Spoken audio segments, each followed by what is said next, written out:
Olá a todos, eu sou o Sérgio Tiarago e estamos no canal Direto para o Vídeo no segmento Enigmas. Hoje falaremos sobre um personagem muito conhecido na história cristã e judaica, mas que ao mesmo tempo não entra nos cânones dessas tradições. Enoque, o homem que andou com Deus. Fique até o final e descubra o porquê do intitulado livro de Enoque e por que se tornou tão conhecido em nossa história contemporânea.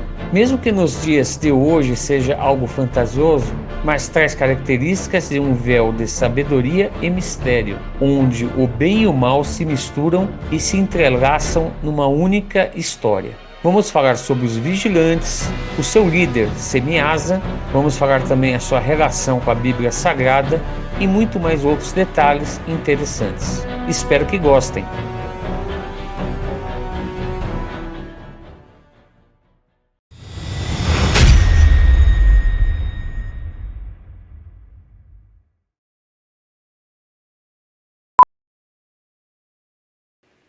Seu livro já foi considerado no passado uma referência em alguns momentos da história.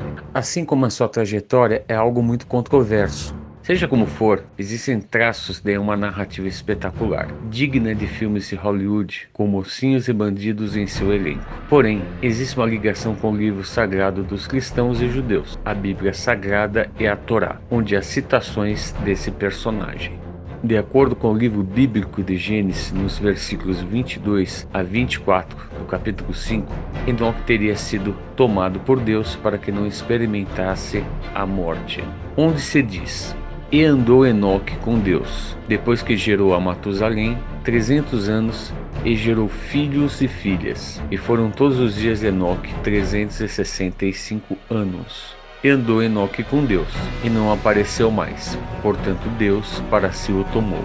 Essa citação ganha destaque por se tratar de um dos poucos seres humanos a ser levado pelo Criador, isso nas tradições judaicas e cristãs. Vale lembrar que esse vídeo relaciona a figura de Enoque conforme as tradições, sem juízo de valor, e não deixando margem para criticar e nem desmerecer qualquer religião ou crença. Todavia, também é citado no livro de Judas, onde se diz: "E desses profetizou também Enoque, o sétimo depois de Adão, dizendo: És que é vindo do Senhor com milhares dos seus santos." Judas 1,14. Mas mesmo assim, essa relação com o livro sagrado não bastou para embasar a credibilidade dos relatos. Não podemos deixar de entender o significado do nome Enoque. Em alguns dicionários quer dizer o iniciado, ou dedicado, ou consagrado. A origem vem do hebraico, sendo que até o filho de Caim tem essa mesma significância. Vou expressar algo pessoal, uma impressão. Muitas vezes penso que nomes antigos em textos sagrados têm mais a ver com um grupo de pessoas, com profissões ou características de suas personalidades, que no contexto histórico se aglutinou simbolicamente em um indivíduo, facilitando assim a passagem da história. Tiro por exemplo o meu sobrenome Tiarago. Estudando o significado nas regiões da Itália, quer dizer curandeiro ou algo do tipo, mas que com o tempo virou sobrenome. Era quase uma profissão empenhada por pessoas que adquiriram esse, vamos dizer, um título em relação ao que faziam. Deixando os devaneios de lado, o livro de Enoque é considerado apócrifo, ou seja, um livro que não foi considerado merecedor de estar inserido no cânon de Bíblia. Assim sendo, não passou na régua dos legisladores religiosos do seu tempo. Um livro apócrifo é considerado sem inspiração divina muitas vezes. Digo isso em relação à conjuntura religiosa de cada época, que pode ser considerado menos digno de fazer parte de uma cadeia de exemplares divinamente inspirados. O termo apócrifo tem origem no grego, sendo a sua etimologia voltada para o oculto, mas hoje é considerado algo que seja falso, não realista para algumas denominações. Não querendo se estender no assunto dos livros apócrifos, coisa que podemos deixar para próximos vídeos, mas podemos dizer que existem vários nessa mesma situação, como o livro de Maria Madalena, o Evangelho de Judas Iscariotes e muitos outros. Alguns mais acedo que outros pelas igrejas institucionalizadas do passado e atuais. Mas como falamos, não iremos falar exatamente sobre o livro de Enoque, e sim de seu personagem, Enoque. Além de ser considerado alguém que foi arrebatado por Deus, sendo o outro relato é sobre o profeta Elias, temos mais particularidades interessantes. Nessa epopeia, Enoque é filho de Jared, que por sua vez é descendente de Sete, filho de Adão. Mas vemos o mesmo nome na linhagem de Caim, onde encontramos também o nome Enoque, sendo esse Enoque filho de Caim. Mas evidentemente não são as mesmas pessoas do contexto, até porque a sequência familiar do Enoque que estamos falando vai gerar outro personagem muito conhecido como Matusalém, e por fim Noé, sendo ele neto de Matusalém. Mas não deixa de ser muito curioso as duas linhagens, podendo especular muito nesse sentido. Outro ponto interessante, sendo uma mistura de misticismo judaico, cabala e ocultismo, é a figura do anjo Metatron. Nessa narrativa, o patriarca Enoque, após ser arrebatado junto ao Criador, vira um ser não mais humano, e sim um anjo supremo, sendo também visto em outras tradições como a islâmica e também encontrado no Talmud babilônico. Do mesmo modo, há também no cânone etíope todo um contexto da história de Enoque. É chamado de etiópico porque foi conservado inteiramente na língua etíope original. Finalmente, o que vem a ser essa história do patriarca Enoque? O que diz os relatos encontrados? Essa, por sua vez, está dividida em 5 livros. Eles são: Livro dos Vigias, do capítulo 1 ao 36. Livro das Parábolas, do capítulo 37 ao 71. Livro Astronômico, do capítulo 72 ao 82. Livro dos Sonhos, do capítulo 83 ao 90. E por fim, Epístola de Enoque, capítulo 91 a 108. Alguns pontos são considerados mais importantes e de certa forma interessantes. Um deles é os chamados vigilantes, a queda dos 200 anjos, os Néfilins, o líder dos anjos Semiasa e junto dele Azazel.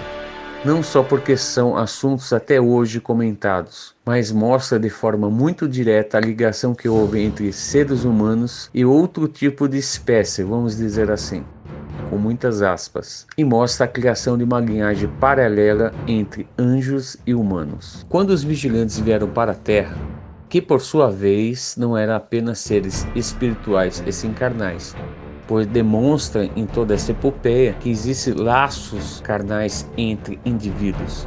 Isso quer dizer que realmente não eram, de certa forma, só seres espirituais. Esses mesmos se encantam com as filhas dos homens, ficam atraídos sexualmente, atraídos pela sua beleza incomparável, pois é isso que demonstra nas escrituras citadas. E mesmo sabendo que essa ligação seria catastrófica e passível de punição, resolvem criar uma aproximação entre as duas espécies. Lógico, sabendo que isso era algo danoso e proibido para que os anjos tivessem esse tipo de relação, pois quebrariam toda uma sequência de harmonia e um ecossistema já desenvolvido. Como resultado, esses 200 anjos, denominados vigilantes, liderados por Semiasa, se reúnem no Monte Hermon e criam uma tratativa onde desposariam as filhas dos homens e quantas eles quiserem. E logicamente coabitariam e passariam informações das tradições angelicais e superiores para a sua linhagem. Então seu líder Samiasa disse-lhes: eu temo que talvez possais indispor-vos na realização desse negócio, e que só eu sofrerei por tal grave crime. Mas eles responderam-lhe e disseram: nós também juramos, nós todos juramos, e que nós não mudaremos nossa intenção, mas executamos nosso empreendimento projetado. Então eles juraram todos juntos, e todos se amarraram por mútuo juramento. Todo o seu número era de 200, o qual é o topo do Monte Hermon. Aquele monte, portanto, foi chamado de Hermon, porque eles tinham jurado sobre ele, e amarraram-se por mútuo juramento. Após essa união, a filha dos homens geraram filhos, seres gigantes, conhecidos como Néfilins. Esses seres eram metade anjos e metade homens, de força incrível e voracidade igualmente mortal, e que consumiam tudo que os homens produzissem, e sua saciedade era descomunal. Logo que consumiram todos os alimentos disponíveis, começaram a ir atrás dos animais, e depois de se alimentar de tudo ao seu redor, foram atrás dos homens para se alimentarem deles também. Os Néfilins são relatados em diversas literaturas, sendo como dito seres enormes, gigantes e de grande força. Existe outro livro apócrifo, conhecido como Livro dos Gigantes. Foram encontradas algumas cópias entre os pergaminhos do Mar Morto. Na verdade, praticamente resíduos, algumas folhas, mas que dão uma referência sobre esse livro. O texto inicialmente está em aramaico e, logicamente, depois foram feitas traduções em diversos idiomas. Isso mostra que em algum momento existia interesse por esse tipo de literatura, pois esse exemplar é muito similar ao livro de Enoque no quesito história antediluvianas. Como exemplificado, a corrupção moral e espiritual foi devastadora conforme esses livros determinam. Digo a corrupção porque a proposta de criação foi mudada nesse contexto. Não querendo fugir do assunto em questão, na saga de Davi, ele próprio encontra o filisteu chamado Golias, que em algumas interpretações é considerado um Néfilim, remanescente do dilúvio. Para lembrar que a história de Golias é contada que mesmo na época em que Davi ainda não era rei, era apenas um garoto pequeno, ele se encontra com um campeão filisteu para uma disputa e com uma pedra ele atinge a fronte desse gigante e o mesmo cai morto, onde ele corta ali a cabeça e é considerado a partir desse momento, vamos dizer, um futuro guerreiro e logicamente que o levaria a ser rei. Mas esse indivíduo Golias tinha todas as características, eu digo dentro da história, não vamos pensar que estou afirmando, né? Estou contando a história que está totalmente fragmentada em diversos livros, mas eu não estou dizendo se isso é uma verdade, se isso é uma lenda, apenas relatando e compilando para que o entendimento de toda essa situação seja compreendido. Então Golias tinha uma altura fora do normal para os padrões da época, até mesmo entre os filisteus. Os hebreus também perceberam essa diferença nesse campeão, e quando Davi é liberado para esse confronto, ele é desacreditado entre até os seus. Mas como é dito na história, ele vence a batalha, ele vence o confronto, e depois daí o nome dele se torna realmente renomado entre o seu grupo e até mesmo entre outras etnias da região. Por outro lado, é quase uma aberração literária, pois a contradição com a história do dilúvio diz que os seres foram totalmente destruídos nesse acontecimento, e portanto não poderia haver alguém que tenha escapado desse momento de transição na Terra. Lembramos que não estamos discutindo o que é real, verdadeiro, ficção ou fato, e sim contando uma história, uma narrativa da cultura humana. Bem, com isso, o Criador escuta a súplica da humanidade e ao ver que essa ligação gerou aberrações em um ecossistema frágil, onde a vida se transforma aos poucos e não com uma inclusão rápida de um predador como os Néfilins, ele futuramente toma uma atitude para sanar toda essa confusão que foi construída e deliberada pelos seus próprios anjos. Outro personagem enigmático foi o anjo Azazel, sendo ele um dos líderes junto com Semiasa, sendo assim desobedecendo toda uma estrutura já criada e definida como correta. No livro de Enoque ele recebe certas punições e é julgado e condenado pelo arcanjo Miguel. Em outras tradições, ele aparece como um expiador dos pecados do povo de Israel, onde os membros dessa tribo liberam um bode para caminhar no deserto, sem rumo, para entrar nos domínios de Azazel. Na verdade, não deixa de ser um sacrifício de forma diferente, mas que o propósito seria realmente levar, de forma total e sem sombras de dúvidas, que eles seriam esquecidos e assimilados de certa forma por esse ser que não se fala se era um demônio ou um anjo caído ou, na verdade, um djinn, no caso das tradições islâmicas. A importância desse ritual era simplesmente eliminar os pecados. Isso trouxe várias referências ao bode encontrado no contexto maçônico e dizem que também no confessionário católico. Na demonologia, esse ser é encontrado como um dos 7 príncipes do inferno, respondendo apenas para Lúcifer.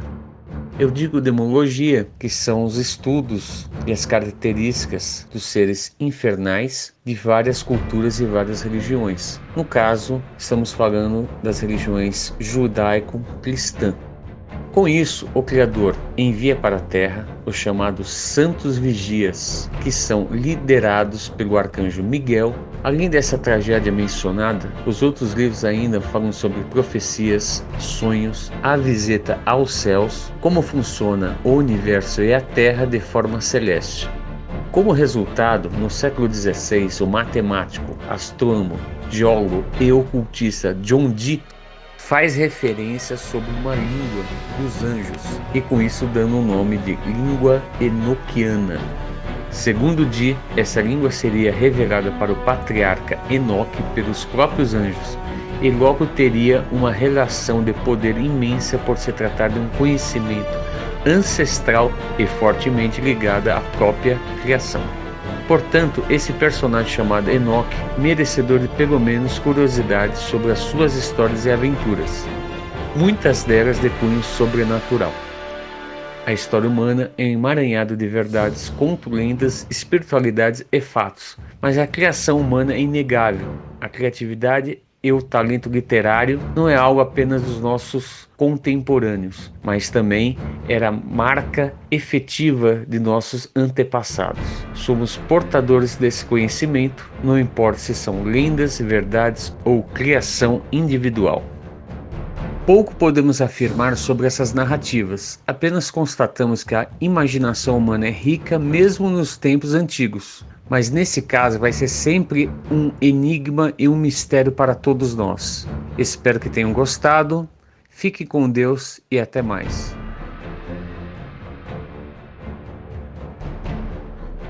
No livro de Enoque é dito que os anjos caídos ensinaram tudo aos humanos como a forja de armas, a adivinhação através das estrelas e todas as outras artes. Caso isto não tivesse ocorrido, a humanidade ainda seria uma besta lutando contra outros animais pela própria sobrevivência, e não este ser que se sobrepõe aos outros graças à inteligência.